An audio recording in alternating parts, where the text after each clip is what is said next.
especially Jacob. We're here going to do Luna's demonstration for you, teach you everything that she knows and how to do the training with her. We've really loved Luna. She's been a great dog. I think you'll love her too. She's very wonderful, has a great temperament, loves to be around people, and I think she'll do great for the needs that you need for her. So before we start, just a little bit about what we're going to do. We're going to go through the entire program. Everything that Luna's been through, we're going to tell you and teach you how to continue with that, as well as how to proceed at certain occasions or certain circumstances arise. So right off the start, when we first got Luna, we took her to a family here in Clarkston that had her for 2 weeks. And what they did is they did the socialization, which all that is they took her around town, they took her to the farm, introduced her to new animals, different people, places, sounds, just trying to get her as many different situations that we possibly can. And what that's doing is it's protecting against having a dog that's anxious or aggressive or timid. We also incorporate that all through her training, just getting her used to different sounds while we're doing commands. Same thing with surfaces, making sure that she'll do commands on the hardwood, as her bed, on the pavement, on the grass. Just we're wanting to make sure that she's going to be comfortable in many different instances. Now we've taken her quite a bit into town, as well as around just children, just trying to make sure that she's not going to freeze up at any of those times. Now the second thing that we do is our manners, in which I'm going to go through each one of those. And I'll also go through her obedience commands, and then lastly we'll get to her leash training and her house training. And those two definitely take up the bulk of the time, just because it's a lot of repetitions, making sure that she's consistent and she's going to be good for you. So we're going to jump right in with her manners. Now, first thing on that list would be her gates and her doorways. Anytime she comes through the crate or she goes through the door, I expect her to hold a stay. Now, I shouldn't have to tell her to stay. It should be just automatic. Now, if she ever does want to break, I might lift up my leg and block her or shut the door, just not letting her proceed through, just so we can keep that command. You never want to let her go through without you telling her. Which brings me up to the word that releases her would be okay. So that's our marker and our release word. It marks the correct behavior as well as it releases her from a stay. So I'm going to show you that right now. I'm going to let her out of the crate and expect her to stay.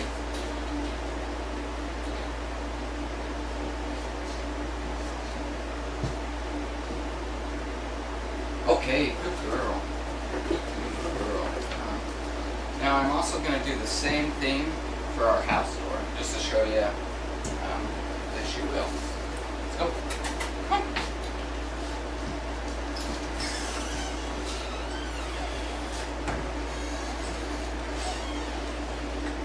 Okay.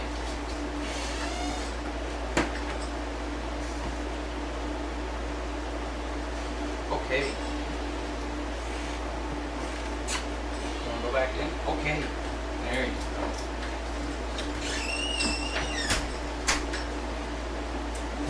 Now, that's one that you're going to want to make sure she does as soon as you get home. Don't let her break through the door. Hold that expectation. Especially because most of the commands you're going to want to take it easy. You can still do them, but you don't want to push her very far. But the doorways, as well as a lot of the other manners, you need to be very strict on, just to withhold that expectation. So second on our manners would be her greeting. Anytime she approaches me, I expect her to sit before I give her any attention. Come here, man. Okay, good girl. So that's another one that you just need to expect. Don't give her any attention until she's sitting. And so before I do anything, if I call her over, I expect her to sit before she gets any attention. And she really is just a very well-mannered dog. She's very good. We haven't had any issues with her. You're a sweetheart. So now I'll show you her mealtime manners. Anytime we feed her, I expect her to hold sit stay. And I'll do it this way so you can see. And we'll turn her around a little bit. Sit. Stay. Now when you feed her is a great time to work on what we call the 3Ds. And that's distance, duration, and distraction. So we're just adding these 3 levels of difficulty just to build her stays. And so I can walk away or I can kick the bowl around, just trying to lengthen that stay and expect her to hold it until released. Okay, good girl. Good girl. Now the other thing we do a lot with her mealtime, which we'll spin her around a little bit so you can see, is we'll spend a lot of time putting our hands in their food bowl. This is just protecting against any type of aggression. I don't want her to be aggressive towards me, over food, over anything. And so that's a good thing for your children to practice too. Because a lot of people will think they have the nicest dog in the world, but then they're surprised when a toddler or a child comes over and sticks their hand in their food bowl and gets growled at or nipped at. And we don't want anything like that to happen. And so spend time just touching her muzzle, sticking your hands in her food bowl, just protecting against any type of aggression. Now other things with her mealtime would be her manners around the table. Whenever you eat, make sure that you don't feed her from the table. That's just going to install a begging instinct where she's just going to be there every time you sit down to eat. And so it's a good thing to either put her crate in the kitchen kind of close to you and put her in her crate when you eat, just so she can see you, doesn't feel abandoned or anything, but yet she's not going to be able to beg. Yeah. Now going back to other types of manners, especially aggression, which we talked about just with her meal, we spend a lot of time touching our puppy's ears, playing with their paws, their tail, just all these sensitive areas of a puppy, just because we don't want any type of aggression. And sometimes they can get really aggressive towards their paws, especially when they have to go and get their nails clipped or anything like that. And so I want them to be very comfortable with me touching their paws and any other areas of their body. Now other ways that you're going to protect against aggression would be with children. Now that's one a mistake that a lot of people make, is because a dog wants to play and children are the perfect toy, right? They're the perfect height, they run, they squeal, they make things very fun.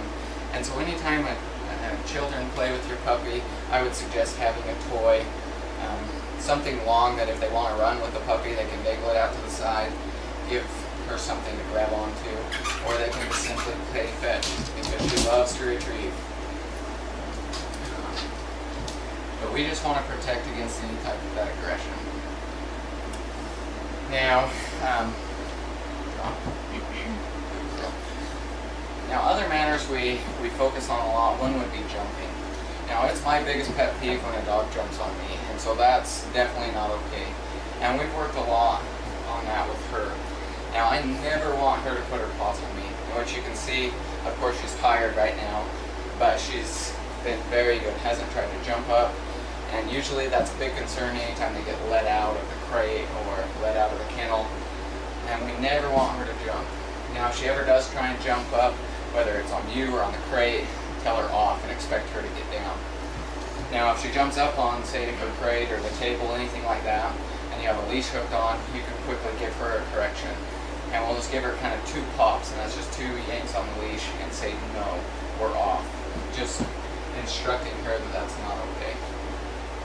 Now if she persistently wants to jump on you, it's important that you never step back. If you step back, that's encouraging her to continue to jump.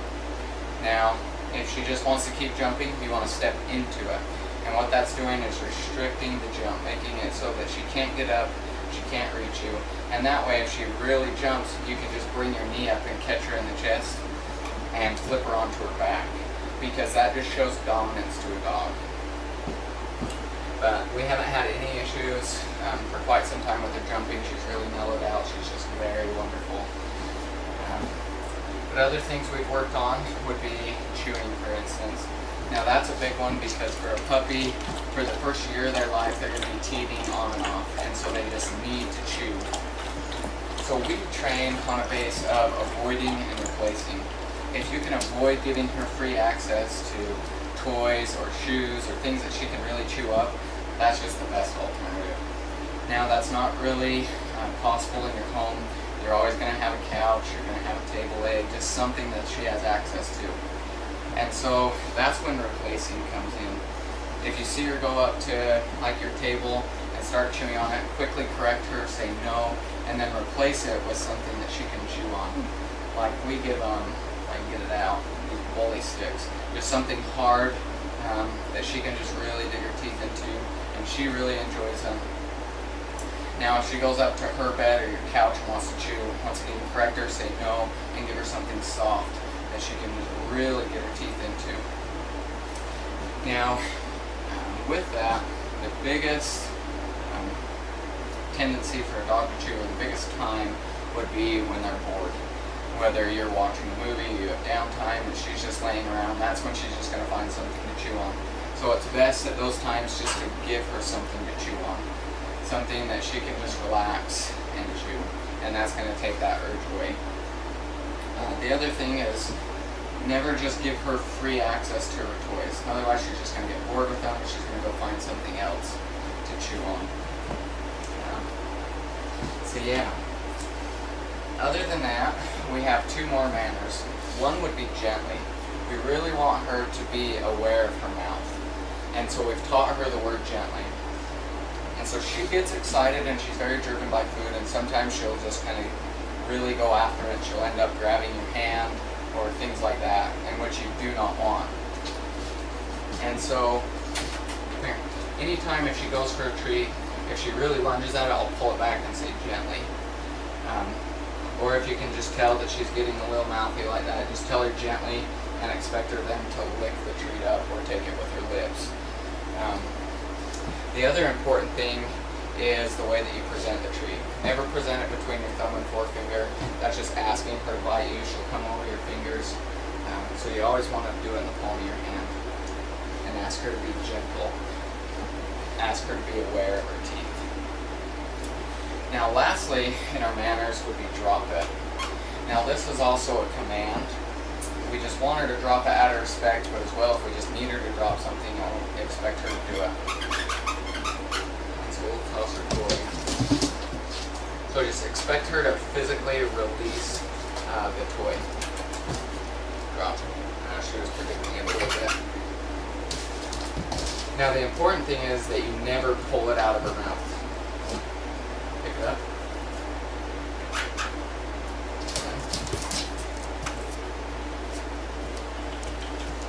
Drop. Good girl. Just ask her to open that mouth. Now with soft plush toys like this, you really got to be careful because those puppy teeth can really get caught in there, and if you yank it out you can end up hurting her. So you really want to make sure it's not caught and ask her to release it. Now if she ever does hang on to something, she just doesn't want to let it go. If it's long enough, it's great just to be able to take it on both sides, and then you can kind of come in with your knuckles and you pinch those lips against the canines. That's just going to basically force her to open her mouth. And lastly, if she really doesn't want to give it up, if you can stick your thumb in her mouth and press down on her tongue, and she'll just open her mouth. So if you have any questions on that, let me know. Otherwise, we're going to move on to our commands portion. So we'll start with the basics, which is come. Just asking her to come to me. Now we're going to have to get her to move away. Come. Good girl. Won't be dropped down. Now come is probably the #1 command that everybody kills, first off. Because when you ask a dog to come, generally it's because they're doing something they're not supposed to, or it's time to end their playtime, things like that. And so to preserve the integrity of that command, we have a rule of 10 to 1. And that's calling our dog 10 times for no reason at all other than just to give them some type of a reward and let them go again. For every one time you have to call them to come. That's just going to make it so when you have to have them come, they're going to respond every time. Secondly, is if you don't have to call them to come and you can hook a leash on them, just do it and go, just so you're preserving that command. Now, second of our most basic commands would be watch me. And as you can see, she just looked up. That's all I want. I want her eye contact. When I say that, expect her to look up at you. Watch me. Good girl. That's all it is. It's just her eye contact. Because for a dog, they have a single track mind. Whatever they're looking at, that's what they're thinking about. 100% of their attention. And so if you just need them to look at you, that's a great command. Now also, it can just become a life-saving command if they're running out into traffic, or even if they're just in the kitchen while you're cooking and you drop something on the floor. Just tell them to watch me and ask them to look up. Now with all these commands, especially like watch me and come, you really need to practice them. Make sure that you're doing them multiple times a day. That way you're keeping up with them as well as improving on them. And so our next three commands are sit, down, and stay. Now each one of those have a hand signal. And so the sit is a scoop over her nose, and which I'll get her up and show you that. Down is just I'll take my hand flat and take it down to the ground. And stay is just a stop sign. Now with stay, we have both a sit stay and a down stay. Now if she's in a sit stay, it's alright if she lays down. But if she's in a down stay, she can never come up. That's an absolute no. And so we'll get her up and I'll show you these couple of commands. So a sit is just a scoop over the nose, like that. And a down, I'll always put her in a sit first. And then we'll just take our hand flat and tell her down. Now with both of those, like I said, we have a stay. And so first I'll show you the sit stay. Come here. Sit. Stay. Now you want to be adding some distance and distractions and duration, right? In all of these, you want to add those 3 Ds. So talking is a great distraction. Moving around, opening doors, leaving her sight is a great one.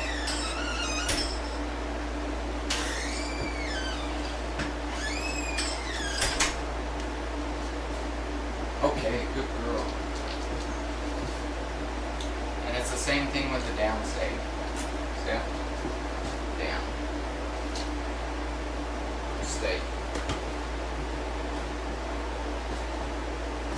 Now if she ever breaks a stay, that's alright. You just tell her no, take her back to the exact same spot and do it again.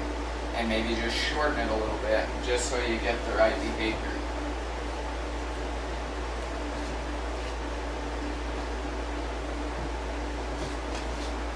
Okay, good girl.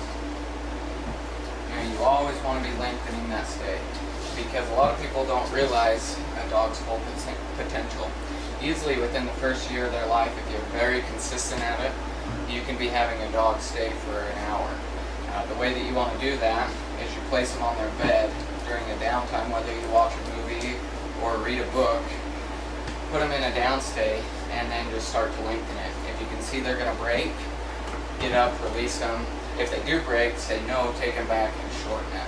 But start out, right now she's 30 seconds to a minute, and move up to 2 minutes, move to 5 minutes, 10 minutes, and just keep building that up. And if you're really persistent at it, you can easily get that hour. Now, we have 3 other commands that we really focus on here. One is drop it, which I've already showed you. The second 2 are go to bed and crate. Both of these require me putting myself in a position where the dog can read me, read my body language, in order to understand what they're doing. And both of those also, I expect them to stay. Here. Crate.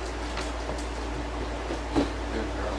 You want her all the way in, and you want her to stay. And all I'm doing there is standing by it. I point it in. If she ever freezes up, you can tap on the top or stare into the crate, just asking her to go in. Okay, good girl. Now for go to bed, I don't care what position she's in, as long as all 4 paws are on the bed. Go to bed. Now she loves her bed. We really try and orientate them to it. Anytime we give them something to chew on, we send them to their bed, just making them very comfortable to be there, as well as it's kind of their area. They can chew They can just hang out, all those great things. Now, before we move on, a couple things I wanted to talk about is with all these commands, once again, practice them several times a day. Now, especially crate, you don't want to use it just when you lock her up. That's when she's going to soon figure out that that's what it means and she won't want to go in anymore. So you really want to practice that one multiple times a day, just having her go in and then releasing her. That way it doesn't become a symbol of abandonment where she thinks that as soon as she goes in there, you're going to lock her up and leave. And also with her crate, we have spent a lot of time getting her comfortable in the crate so that she'll relax at night. She can sleep generally 8 to 10 hours without needing a break and without whining. She's also very good in there for 3 to 4 hours during the day. And so you really want to use that as an asset and try not to ruin that command. So just practice, practice, practice. Now, I forgot to release her from her bed, and so I'm going to do that again. Come here. Go to bed. Good girl.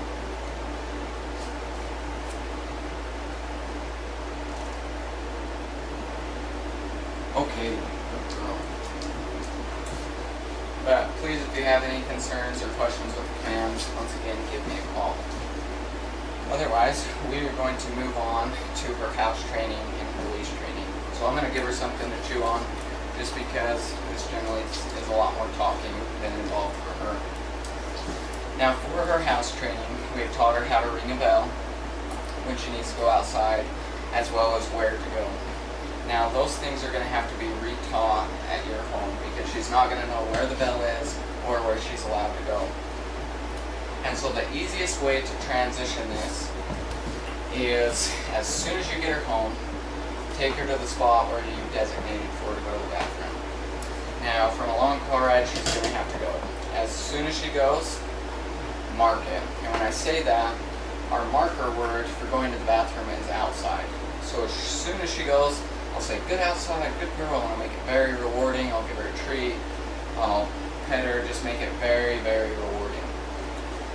Now, when she does go, leave her mess in that area. That's just going to allow her scent to saturate the ground, and it will be more inviting for her to go there the next time. Now, after that, you're going to take the bell, which I'm going to send with you, and you're going to want to put some peanut butter or bacon grease or just something that smells really good on it. And you're going to want to hang it on the door, which you've designated for her to use.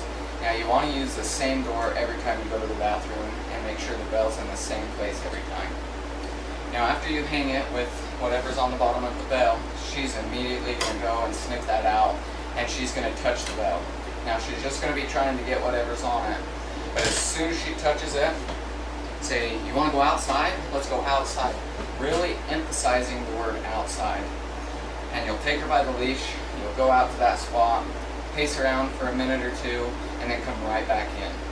Now, chances are she doesn't have to go because she just went when you brought her in. But as soon as she comes in, she's immediately going to touch the bell. You're going to say, you want to go outside? Let's go outside. Just once again, emphasizing the word outside.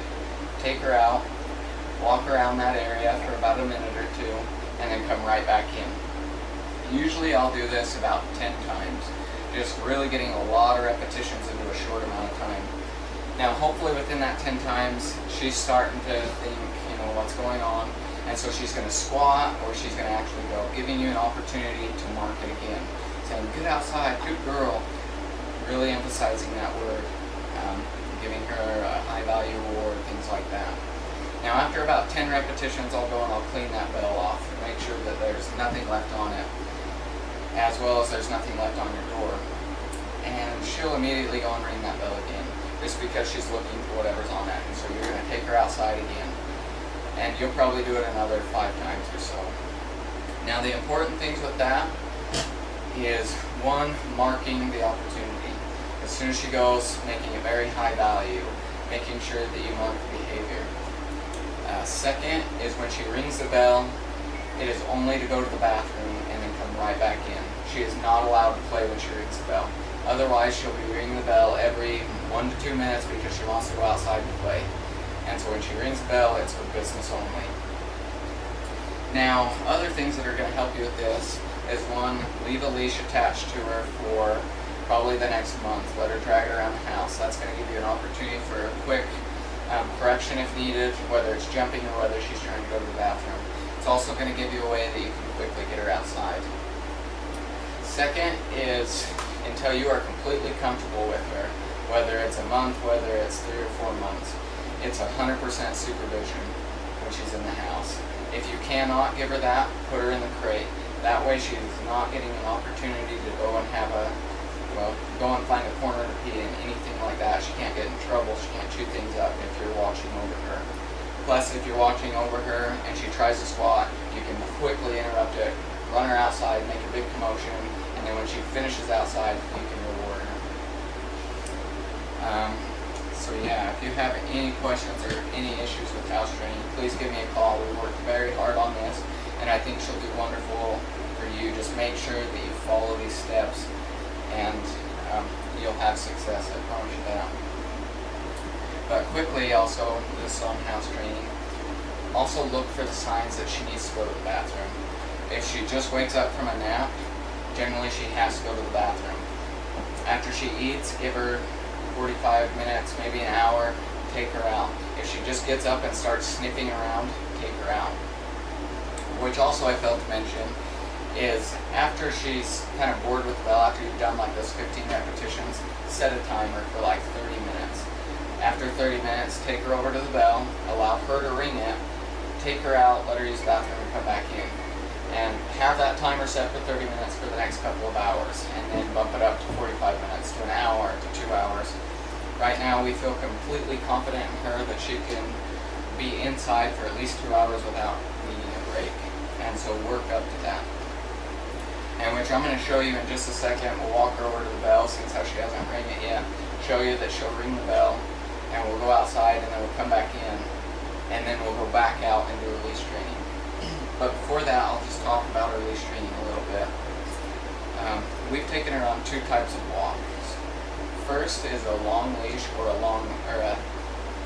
off leash or a long lead walk. That's just to let her be a dog. Let her go out, sniff, run, play.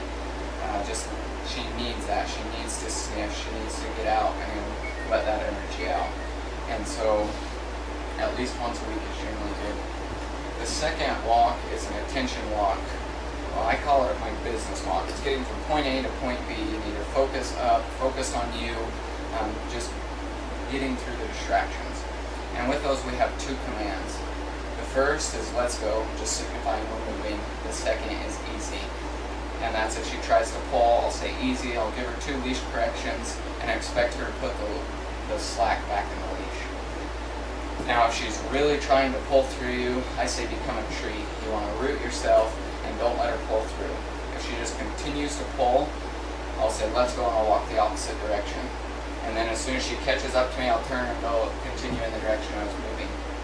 Also, if she's just focused on a distraction off to the side, give her a leash correction, say easy, or say let's go, just kind of getting her attention back on you. So I am going to take her to the bell right now, show you that she'll ring it, and we'll go outside, and then we'll come back in and go back out for release training. Drop. Roll. Gross. Alright, let's go. Okay, outside. Good girl, outside. You missed the tree. Alright, let's go outside. Okay.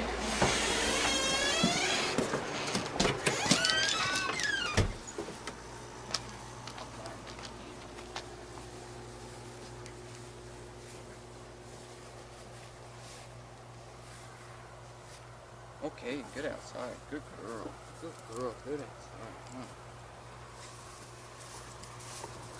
Now we're going to take her back in just to distinguish the bell from going out to do other things.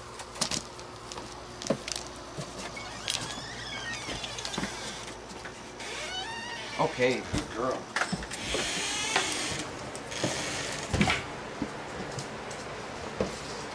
Now we'll bring her back out and we'll show you her leash training.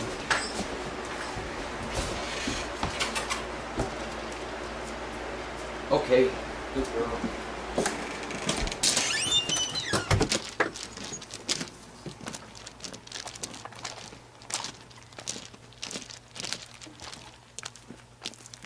just want you to pay attention to the way that she walks next to me and the way that she'll continue to look up. And you'll notice that I'll treat her every time she looks at me, just because that's the way that we taught her. And we're trying to build that up to where she'll look at me a little bit longer, and I don't have to reward her as much. Let's go.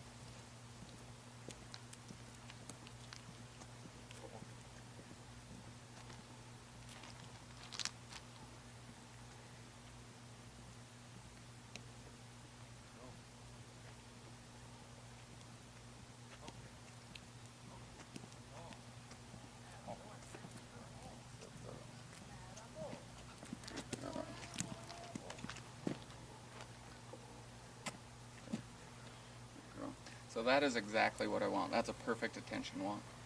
And so just, every once in a while when she looks up at you, reward her, and call it good. So if you have any questions, please let me know. We've had a great time with Luna, and I think you'll enjoy her. Also, real quick, before I finish up, is remember to read to her. She loves to be read to before she goes to bed. And so I think she'll really enjoy you reading to her. But like I said, we've really enjoyed her. Thanks. Bye-bye.